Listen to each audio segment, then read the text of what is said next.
10 बजे पियावा हमारे पढ़ गईले 4 बजवा घरे अइले 4 बजवा घरे अइले हो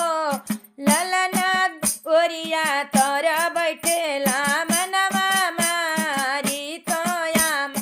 आमा पुकारेला आमा पुकारे हे ललना ओरिये तर बैठेला मनवा मारी आमा पुकारेला आमा बोलावेला हो ए आमा बाड़ा जोड़ से बतेला कापा रहो से जड़िया से जिया डा सभी से जड़िया से जिया ए आमा बाड़ा जोड़ से बतेला कापा रहो से जड़िया से जिया डा सभी महलिया से जिया डा सभी हो अरे राम रसोईया तू बहु सरबे गुनया घर सरबे गुनया घर हो ए बहु बबुआ के बतेला कापा रहोस महलिया से जिया डा सोना महलिया से जिया डा सोना हो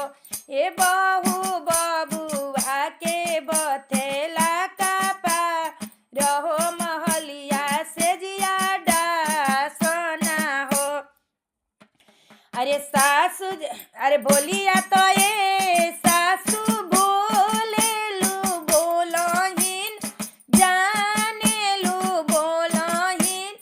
जानेलू हो सासू बे बानी लड़ी काहो न दान से जड़िया कैसे डा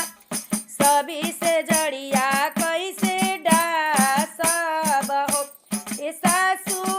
बे बानी लड़ी काहो न दान हो से जड़िया कैसे डा सब हो अरे सासू जे बोलही के रहली त सेज पर पियावा बोलेलन सेज से पियावा बोलेलन हो सासू जे बोलही के रहली त सेज से पियावा बोलेलन सेज से पियावा बोलेलन हो आमा से जिया पर लड़ेली बारा बर कहेली अबे लइका बानी कहेली अबे लइका बानी हो ए आमा से जिया पर लड़ेली हो बारा बर कहेली अबे लइका बानी कहेली अबे लइका बानी हो अरे 10 बजे पियावा